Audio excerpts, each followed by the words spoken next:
You see, most people think that what's blocking them from what they want is some big, big thing. It isn't. It's just this little thought and this little thought and this little thought and this little thought. You think you're right. And what you think you're right about is, I'm blocked. I'm blocked. I know I'm blocked. And you know how I know I'm blocked? Because I'm not getting the stuff I want. I'm blocked. I'm blocked. I'm blocked. So we say blah, blah, blah, blah, blah. And you say, but I'm blocked. And we say blah, blah, blah, blah, blah. And you say, but that doesn't work for me. And we say blah, blah, blah, blah, blah. And we say, okay, you're blocked. But you're the blocker. You're the blocked and you're the blocker. You're measuring yourself against what others are doing instead of measuring your marbles against your marbles. Are you getting this? You see, you can't just say it doesn't work. You got to do the work. Well, we're telling you how you do the work. You feel an emotion. You figure out what it is that caused the feeling. And then you're going to reach for other thoughts, other feelings around that. And then you say, oh, wait. I've got a game for this. So you put in the center of this what's bothering you. Other people get things that I want, and I don't get things that I want, which makes me think that other people are better than me, or other people are more blessed than me. This is a long, long list of things that you do. Or I'm not good enough, or I'm not smart enough, or I should have done something different, or my parents were wrong and they should have given me more. It's a long, long, long, long list of reasons that you feel disadvantaged. But now you're looking for good feeling, existing things. So which of those thoughts are you going to drop in your bag the most often? Other people get things that I want and I don't get them, or sometimes I get what I want. Easy, not things you have to reach for, easy existing matches.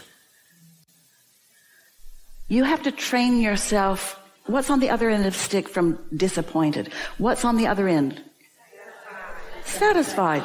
Satisfied, or eagerness, or I'm proud of myself. Are you proud of yourself?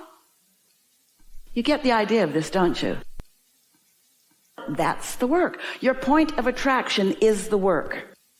Your point of attraction is the work. Your point of attraction is the only work. Your point of attraction is the only work. Your point of attraction is the only work. Your point of attraction exists because of the thoughts you think. You can tell what your point of attraction is and the thoughts you think by the way you feel.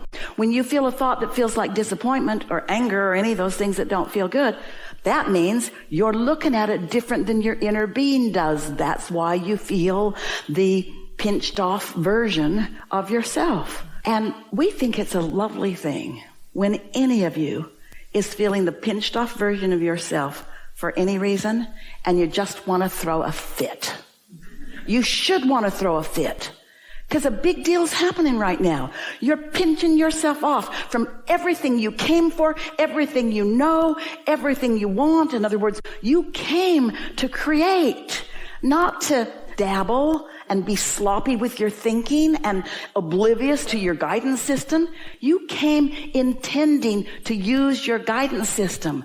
That's the epitome of disappointment, and a really good reason for it, because you came with such knowing that your inner being still holds, and you've asked for such precision, and your inner being knows. And so your inner being is just so frisky and eager on your behalf in every moment of every day. And when you're not tuned to that, you don't feel so good. If someone called you on the telephone and said, hello, you don't know me, I'm just calling you to let you know that I'm not ever going to call you again. You would not feel disappointment. You'd say, thanks for letting me know.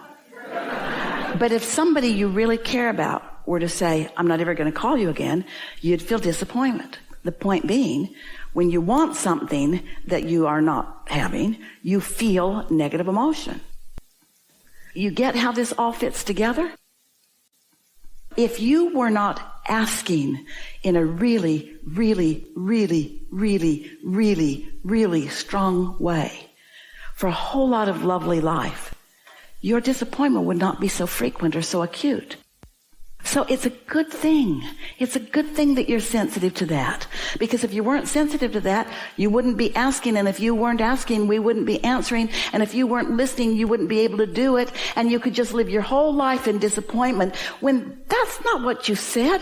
You didn't say, I'll go. I know all this stuff, but I'll go. I won't use my guidance system. I'll forget about it. I'll roam around with other people and I'll act like them.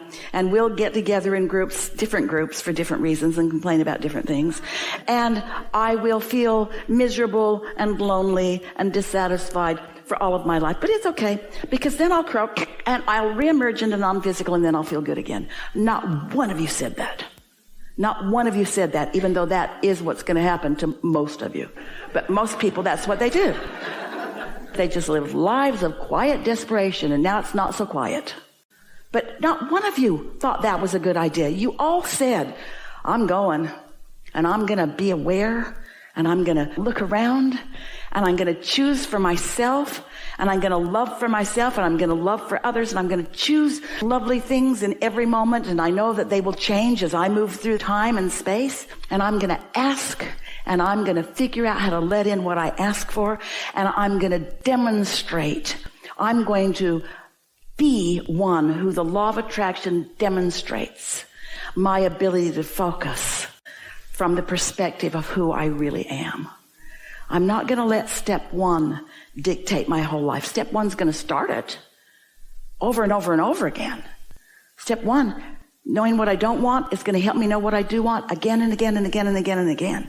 And once I've clarified that with myself, I'm going to utilize my guidance system, and I'm going to find good feeling thoughts about everything and everyone. Now, don't try to do it all at once. Don't take the hardest thing. It could kill you.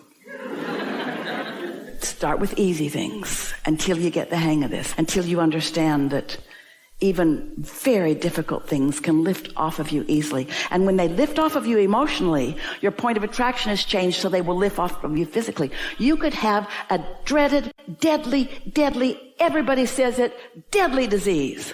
That's hard to think about. But if you could not think about it, or if you could find easy existing matches, if you could find easy existing matches, if you could find easy existing good feeling matches until you actually feel lighter and freer, until optimism is much more often than your worry, when that resistance lifts off of you and you can feel the shift emotionally, it is our promise to you. It must lift off of you in every other way. Because if it's not part of your vibration, it's not part of your point of attraction. And if it's not part of your point of attraction, it cannot stay manifested. That's what Jesus knew. And that's why he said, don't talk about this. They're not ready. They're not ready. That's why Jesus said, go forth and tell no one. They stood before him dripping in illness. He didn't see their illness. Everybody else was looking at it. Oh, look at that guy. He's not long for this world. Jesus did not see their illness. He was looking at this bag of marbles, not this bag of marbles. And because one who's connected to this is more powerful than millions who aren't, his influence was powerful. And as he gathered up cooperative components, he gathered up that person in that moment to be a cooperative component to the wellness that he saw. And then he said, go forth and tell no one. For this reason, you try to convince somebody of something that they don't believe, there's a high likelihood they're going to convince you not to believe what you believe. Unless you've had enough experience with this, unless you've come to know that when I feel this way, I'm hooked in, unless you've come to know what alignment is, unless you're consciously aware of what your true power is. Really, we're not asking you to spread this message. We're not asking you to wrestle anybody to the ground and make them hear this. In fact, if we were standing in your physical shoes, we would go forth and tell no one.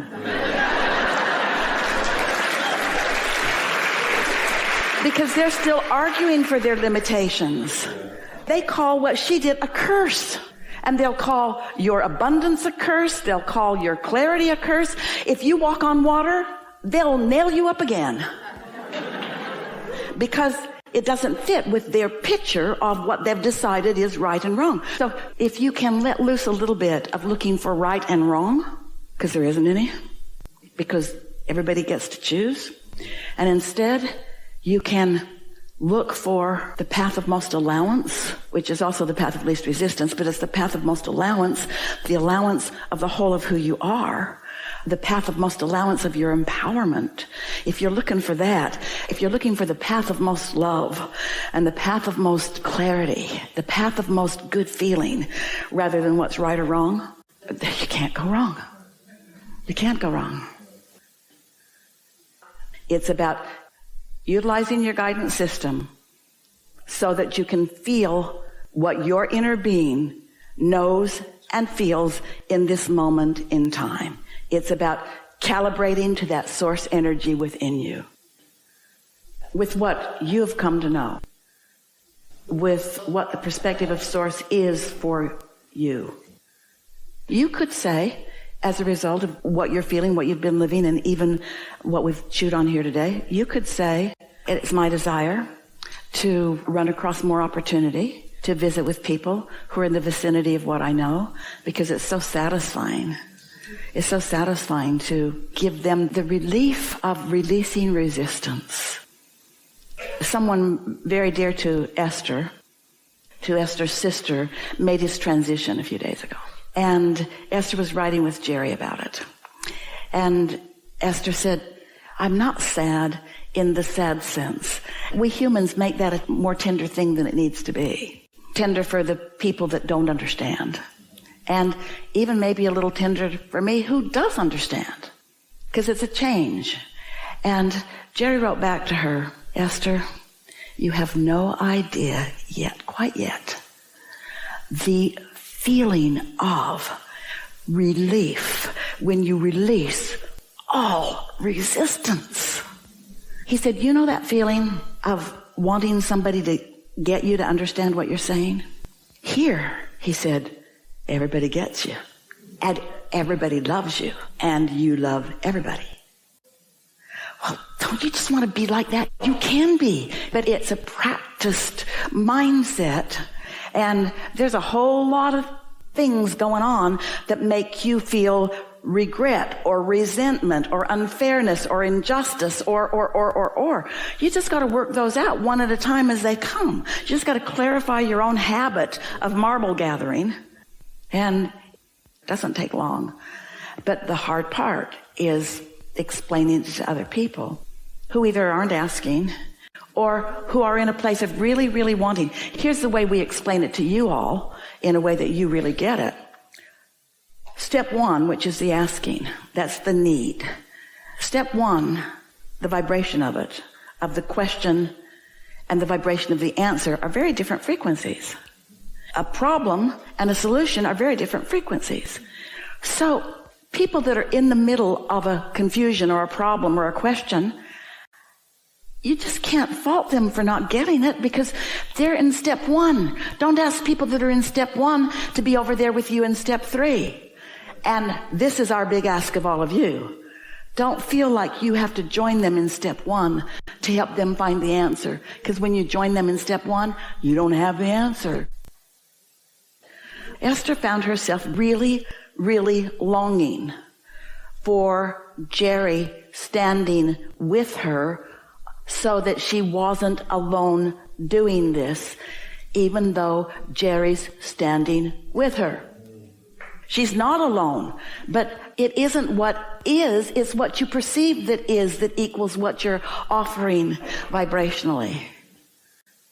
When you are visiting with someone who's in alignment with their inner being, and you're in alignment with your inner being, there's no gap. That's what rock bands are doing. There's a lot of synergy in sports teams like that because they've got their eye on what they're doing here today.